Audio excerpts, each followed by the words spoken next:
திருக்குறள் உலகப் புகழ்பெற்ற அறநூல்.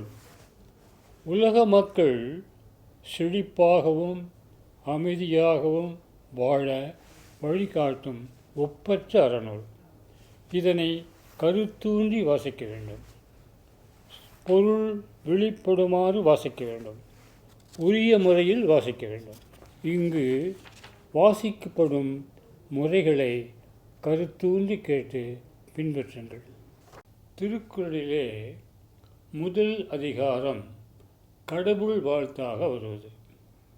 கடவுள் வாழ்த்திலே திருவள்ளுவர் கடவுள் பற்றி கூறுகின்ற கருத்து முதல் குறளிலே வருகிறது. இந்த முதல் குறளை கொஞ்சம் கவனமாக கேளுங்கள். அகர முதல எழுத்தெல்லாம், அது ஒரு தொடர். அது ஆதி பகவன் முதற்றே உலகு இரண்டாவது தொடர். கடவுள் எப்பேற்பட்டவர் என்பதை ஒரு ஊமை மூலம் திருவள்ளுவர் விளக்குகிறார். அதாவது எழுத்துக்களுக்கெல்லாம் முதலாக விளங்குவது ஆ. ஆ ஒலி பிறக்காமல் எந்த எழுத்தையும் யாரும் உச்சரிக்க முடியாது என்பதை அறிவியல் சொல்கிறது. ஆகவே எப்படி எழுத்துக்களுக்கெல்லாம் ஆ என்ற ஒலி முதலாக இருக்கிறதோ அதுபோல கடவுள் உலகத்துக்கு முதன்மையாக விளங்குகிறார் என்பது இதன் பொருள் என்பதை நீங்கள் அறிவீர்கள். அதை அந்த விளக்கமும் தரப்பட்டிருக்கிறது. திரும்ப வாசிக்கிறேன். அகர முதல எழுத்தெல்லாம், அங்கு நிறுத்த வேண்டும். ஆதி பகவன் முதற்றே உலகு. திரும்பவும் கேளுங்கள். அகர முதல எழுத்தெல்லாம் ஆதி பகவன் முதற்றே உலகு. இப்பொழுது இரண்டாவது குறள், அதே அதிகாரத்தின் இரண்டாவது குறள். இதை கொஞ்சம் வேறுபடுத்தி காட்டுகிறார். கற்பதின் பயன் என்ன? கடவுளின் தன்மையை உணர்வது என்பது இதன் பொதுவான பொருளாகும். அந்த குறளை கேட்கிறீர்களா? கற்றதனாலாய பயனென்கொள். இது ஒரு கேள்வி, வினா கேட்கிறார். கற்பதால் என்ன பயன்? கற்றதனாலாய பயனென்கொள் வாளறிவன். வாளறிவுன்னா அறிவுக்கெல்லாம் மிகச்சிறந்த பேரறிவு என்று பொருள். அந்த பேரறிவு நற்றாள் தொழாரெனின், அந்த கடவுள் அடிகளை தொழாவிட்டால் கற்றதனால் என்ன பயன் என்பது இந்த குறளின் பொருளாகிறது. திரும்பவும் கேளுங்கள். கற்றதனால் ஆய பயனென்கொள் வாளறிவன் நற்றாள் தொழாரெனின். கற்றதனால் ஆய பயனென்கொள் வாளறிவன் நற்றாள் தொழாரெனின். அடுத்தது கடவுளின் தன்மையை சொல்கிறார். கடவுளுடைய தன்மை என்ன? நாம் கொடுப்பது எதையும் அவர் ஏற்றுக்கொள்கிறாரா? எதிர்பார்க்கிறாரா? இல்லையே. அதை வள்ளுவர் இப்படி சொல்லுகிறார். வேண்டுதல் வேண்டாமை. அவர் வேண்டுமென்றும் சொல்ல மாட்டார், வேண்டாம் என்றும் சொல்ல மாட்டார். அப்படி என்றால் அவருக்கு எதுவும் தேவையில்லை என்று இங்கு பொருள் கொள்ள வேண்டும். கடவுளுக்கு நாம் எதுவும் தர வேண்டிய அன்போடு வணங்கினால் போதும் என்ற கருத்து இங்கு அடிக்கருத்தாக வருகிறது. வேண்டுதல் வேண்டாமை இலானடி சேர்ந்தார். வேண்டுதலோ வேண்டாமையோ இல்லாத ஒரு பொதுநிலையாக இருக்கிற கடவுளுக்கு யாண்டும் விடும்பு இல்லை, என்றுமே அவர்களுக்கு துன்பம் வராது. குறளை மீண்டும் கேட்கிறீர்களா? வேண்டுதல் வேண்டாமை இலானடி சேர்ந்தார்க்கு யாண்டும் இடும்பை இல்லை. வேண்டுதல் வேண்டாமை இலானடி சேர்ந்தார்க்கு யாண்டும் இடும்பை இல்லை. அடுத்ததாக மழையை பற்றி சொல்கிறார். மழை நமக்கு எத்துணை முக்கியம் என்பது சொல்லி தெரிய வேண்டுவதில்லை. மழை இல்லாவிட்டால் உலகமே இல்லை அல்லவா? அந்த மழையினுடைய சிறப்புகளை இப்படி சொல்கிறார். பொருளை நீங்கள் படித்து புரிந்து கொள்ளுங்கள். நான் குறளை மட்டும் சொல்லுகிறேன். துப்பார்க்கு துப்பாய துப்பாக்கி துப்பார்க்கு துப்பாய தூவும் மழை. இந்த இடத்துல தூவும் என்று சொல்லக்கூடாது, தூமழை என்று சொல்லக்கூடாது. கால் மாத்திரை அளவு ஒலியை சற்று கூட்டினால் போதும். துப்பார்க்கு துப்பாய, துப்பாக்கி துப்பார்க்கு துப்பாய தூமழை. திரும்ப சொல்கிறேன். துப்பார்க்கு துப்பாய, துப்பாக்கி துப்பார்க்கு துப்பாய தூமழை. இப்போ சில பேர் சில காரியங்களை சிறப்பாக செய்வார்கள், சிலர் செய்ய மாட்டார்கள். அதை சிறப்பாக செய்பவர்களை பெரியவர் என்றும், சிறப்பாக செய்யாதவர்களை சிறியவர் என்றும் வள்ளுவர் சொல்லுகிறார். அந்த குறளை கேட்கிறீர்களா? செயற்கு அரிய செய்வர் பெரியார். பெரியவர்கள் ஒரு செயலை சிறப்பாக செய்வார்கள். செயற்கு அரிய செய்வார் பெரியார், சிறியர் செயற்கு அரிய செய்கலாதார். செயற்கு அரிய செய்வார் பெரியர், சிறியர் செயற்கு அரிய செய்கலாதார். இந்த உலகத்தில் சிறப்பாக வாழ்கிறவர்களை எல்லாரும் பாராட்டுவார்கள். அவர்களை மேல் கடவுள் நிலைக்கு அவரை உயர்த்தி விடுவார். அதை திருவள்ளுவர் இப்படி சொல்லுகிறார். வையத்துள் வாழ்வாங்கு வாழ்பவன், அது ஒரு தொடர். வையத்துள் வாழ்வாங்கு வாழ்பவன் வான் உரையும் தெய்வத்துள் வைக்கப்படும். அந்த வானுலகில் வாழ்வதாக நம்பப்படுகின்ற அந்த தெய்வத்தோடு இவன் ஒப்பிடப்படுகிறான். இது அன்பை பற்றிய குறள். அன்பை பற்றி யாருக்கும் எதுவும் சொல்ல வேண்டியதில்லை. எல்லா தலைவர்களும், எல்லா சமயங்களும், எல்லா சான்றோர்களும் அன்பை தான் வலியுறுத்துகிறார்கள். அதை திருவள்ளுவர் மிக ஆழமாக அழுத்தமாக சொல்லுகிறார். அன்பின் வழியது உயிர்நிலை.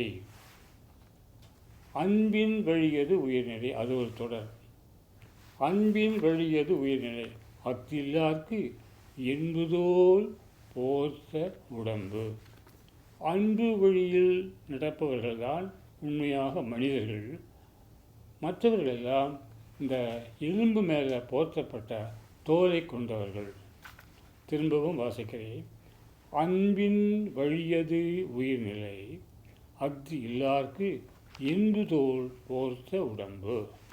இந்த குறள் விருந்தை பற்றி சொல்கிறது. விருந்து எப்படி அமைய வேண்டும்? விருந்துக்கு வருகிற நண்பர்களை எப்படி நடத்த வேண்டும்? அவர்கள் எப்படி வரவேற்று உபசரிக்க வேண்டும்? எப்படி வரவேற்று அவர்களுக்கு உரியன படைக்க வேண்டும் என்பதை இந்த குறள் சொல்கிறது. மோப்ப குழையும் அனிச்சம், அது ஒரு தொடர். அனிச்சம் பூவை பார்த்துருக்கிறீர்களா? அந்த பூவை மூக்கிட கொண்டு போகிறதுக்குள்ளே அது குறைந்துவிடும், அப்படியே குறைந்து போய்விடும். அதுபோலத்தான் விருந்துக்கு வருபவர்களிடம் சற்று கடுமையாக நடந்து கொண்டால் அவர்களும் அப்படி ஆகிவிடுவார்கள் என்பதை குறள் சொல்கிறது. நீங்கள் பொருளை படித்து புரிந்து கொள்ளுங்கள். மோப்ப குழையும் அனிச்சம் முகந்திரிந்து நோக்க குழையும் விருந்து. மோப்ப குழையும் அனிச்சம் முகம் திரிந்து நோக்க குழையும் விருந்து. அடுத்த குறள் இனிமையாக பேசுதல், இனியவை கூறல் என்பது பற்றிய ஒரு குறள். நாம் கனிவாக பேச வேண்டும் என்பதை வலியுறுத்துகின்ற ஒரு அருமையான குறள்.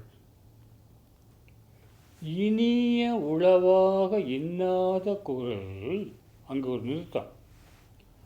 இனிய உளவாக இன்னாத குறள் கனி இருப்ப காய் கவர்ந்தற்று. அதை நீங்கள் பொருளை பிடித்து புரிந்து கொள்ளுங்கள். நான் குறளை மட்டும் திரும்ப வாசிக்கிறேன். இனிய உளவாக இன்னாத குறள் கனி இருப்ப காய் கவர்ந்தற்று. இனிய உளவாக இன்னாத குறள் கனி இருப்ப காய் கவர்ந்தற்று. இப்போ நன்றி, இது மிக முதன்மை வாய்ந்த ஒரு உணர்வு, நன்றி உணர்வு. நன்றியை மறக்கக்கூடாது என்பது எல்லாருக்கும் தெரியும். அது காலத்தால் செய்த உதவி. நமக்கு உதவி தேவைப்படுகின்ற காலத்தில் வந்து உதவுகிறார்களே, அந்த உதவிக்கு இந்த உலகத்தையே கொடுத்தா கூட ஈடாகாது என்பது இந்த குறள். இதை கொஞ்சம் கவனமாக கேளுங்கள். காலத்தினால் செய்த நன்றி சிறிது எனினும் ஞாலத்தில் மான பெரிது, மிக மிக பெரிது. காலத்தினால் செய்த நன்றி சிறிது எனும் ஞாலத்தின் மான பெரிது. இப்போ நல்லதும் சிலர் செய்வாங்க, கெட்டதும் செய்வாங்க. நல்லதை மறக்கவே கூடாது, கெட்டதை உடனே மறந்துடணும், அவங்கள மன்னித்து விட்டுடணும். அந்த பொருள் கொண்ட இந்த குறளை கேளுங்கள். நன்றி மறப்பது நன்றன்று. நன்றன்று தான் நன்றி இல்லை. நன்றியை மறக்கக்கூடாது, நன்றியை மறக்கவே கூடாது. நன்றி மறப்பது நன்று அன்று, நன்று அல்லது அன்றே மறப்பது நன்று. அப்போ நன்றி இல்லாத தீயவற்றை செய்தால் அந்த தீமையை உடனே மறந்துவிட வேண்டும்.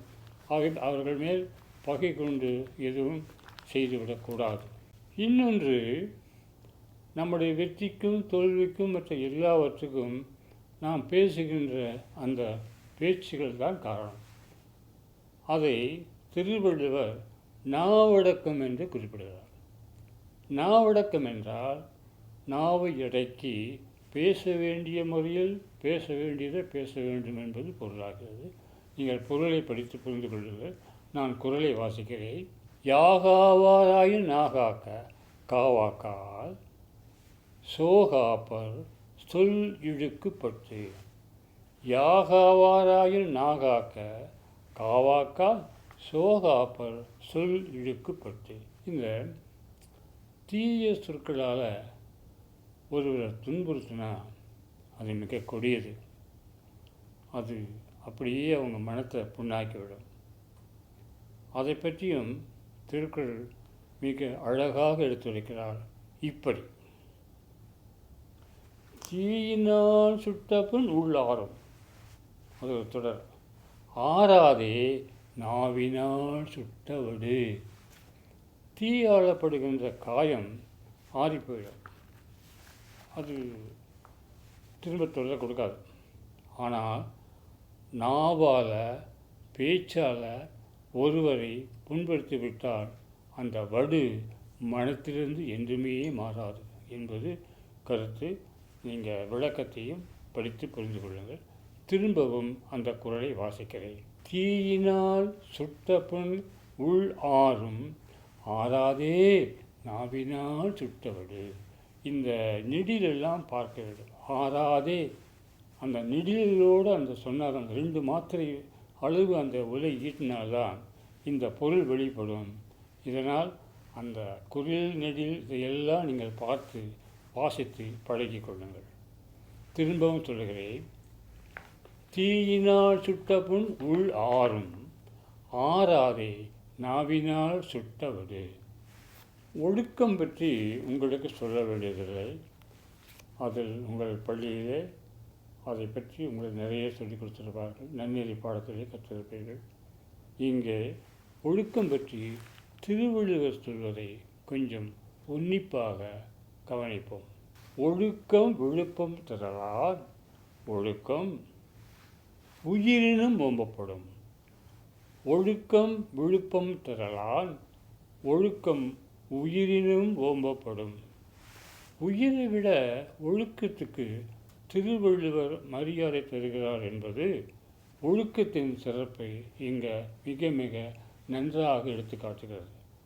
ஒழுக்கம் தவறினால் அது நம்மளுடைய சிறப்புகளையெல்லாம் குலைத்துவிடும்.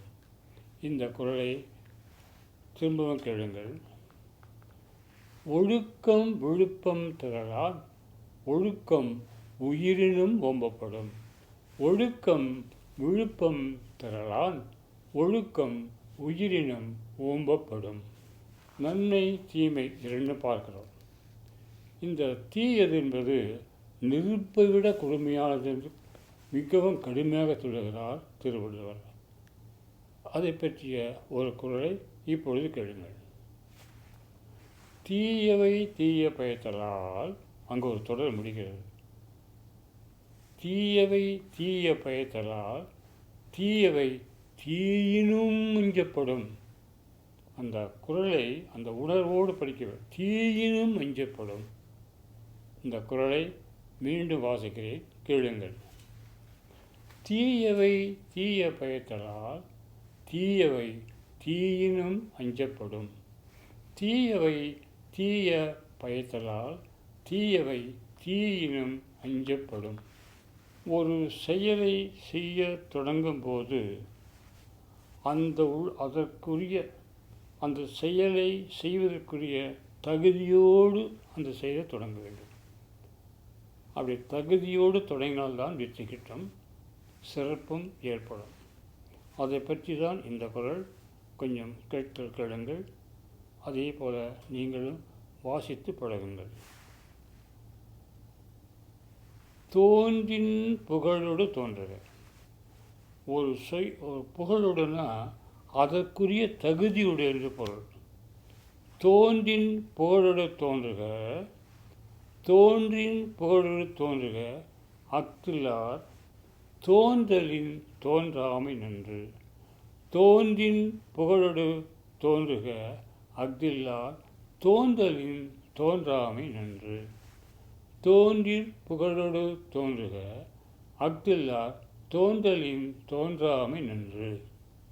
இப்போ புகழும் இகழும் இரண்டை பற்றியும் ஒரு குறளிலே வள்ளுவர் தெளிவுபடுத்துகிறார்.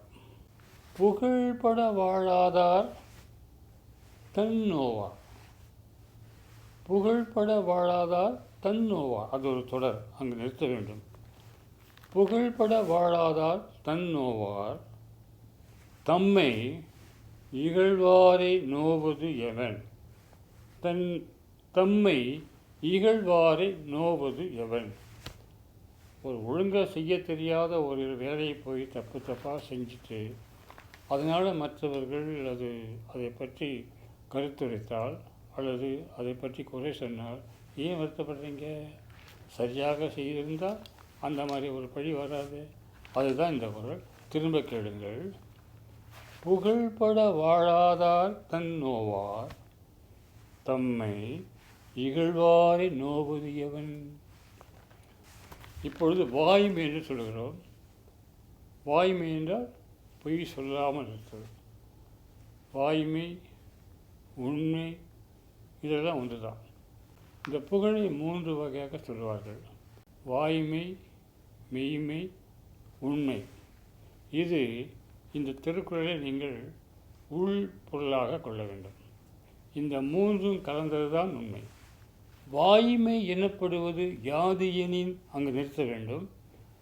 அதாவது உண்மை என்பது என்ன என்றால், கேள்வி கேட்டு பதில் சொல்கிறார். யாதொன்றும் தீமை இல்லாத சொல்லல். யாதொன்றும் தீமை இல்லாத சொல்லல். நான் சொல்லுகின்ற அந்த மொழி, அந்த சொல் ஒரு தீமையை உண்டாக்காமல் இருக்குமானால் அதுதான் உண்மை. அதுதான் உண்மை சொல். அந்த குறளை மீண்டும் வாசிக்கிறேன், கேளுங்கள். வாய்மை எனப்படுவது யாதெனின் யாதொன்றும் தீமை இல்லாத சொல்லல். ஒருவன் மனத்தில் பொய்யில்லாமல் வாழ்ந்தால் உலகத்து மக்கள் எல்லார் மனத்திலும் அவன் நிறைந்திருப்பான், எல்லாராலும் அவன் புகழ்படுவான் என்பது இந்த குறளின் அடிக்கருத்தாகும். குறளை கேட்கிறீர்களா? உள்ளத்தால் பொய்யாதொழுகின், உள்ளத்தால் பொய்யாதொழுகின் உலகத்தார் உள்ளத்துள் எல்லாம் உளன். இதை பிரித்து படிக்க வேண்டும். உள்ளத்தில் எல்லாம் உளன் என்றால் தெளிவாக விளங்கும். திரும்பவும் அதை நான் வாசிக்கின்றேன், கேட்கிறீர்களா? உள்ளத்தால் பொய்யாது ஒழுகின் உலகத்தார் உள்ளத்துள் எல்லாம் உளன். உள்ளத்தால் பொய்யாது ஒழுகின் உலகத்தார் உள்ளத்துள் எல்லாம் உளன். இப்பொழுது கல்வி கற்க வேண்டிய முறைகளையும் கற்றபின் ஒழுக வேண்டிய முறைகளையும் இந்த குறள் எடுத்துக்கொள்கிறது. குறளை கவனமாக கேட்கிறீர்களா? கற்க கசடர கற்பவை. கற்க கசடர கற்பவை. குற்றமில்லாத கல்வியை கற்க வேண்டும். கற்றபின் நிற்க அதற்கு தக. அதாவது முறையான நல்ல கல்வியை கற்க வேண்டும். கற்ற பின் அது காட்டுகின்ற வழியில் நடக்க வேண்டும். இதுதான் இந்த குறளுடைய கருத்து. திரும்பவும் கேளுங்கள். கற்க கசடர கற்பவை, கற்ற பின் நிற்க அதற்கு தக. கற்க கசடர கற்பவை, கற்றபின் நிற்க அதற்கு தக. அதாவது கல்வி கற்றவருடைய கண்ணே உண்மையான கண் என்றும், கல்லாதவர் முகத்தில் இருப்பது புண் என்று வள்ளுவர் சொல்லுகிறார். அந்த குறளை கேட்கிறீர்களா? கண் உடையர் என்பவர் கற்றோர், முகத்திரண்டு புண் உடையர் கல்லாதவர். கண் உடையர் என்பவர் கற்றோர், முகத்திரண்டு புண் உடையர் கல்லாதவர். கண் உடையர் என்பவர் கற்றோர், முகத்திரண்டு புண் உடையர் கல்லாதவர். இப்போது கல்வி எப்படி பெருகும்?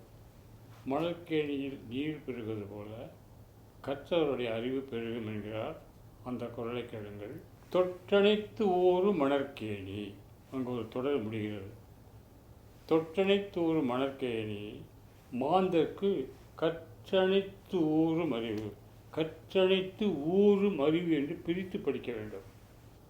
தொற்றணைத்து ஊறும் மணற்கேணி மாந்தர்க்கு கற்றணைத்து ஊறும் அறிவு. தொற்றணைத்து ஊறும் மணற்கேணி மாந்தர்க்கு கற்றணைத்து ஊறும் அறிவு. ஒரு பிறவியில் கற்கின்ற கல்வி அது 7 பிறவிக்கும் பயன் தரும் என்பது இந்த குறளுடைய கருத்து. குறளை கேட்கிறீர்களா?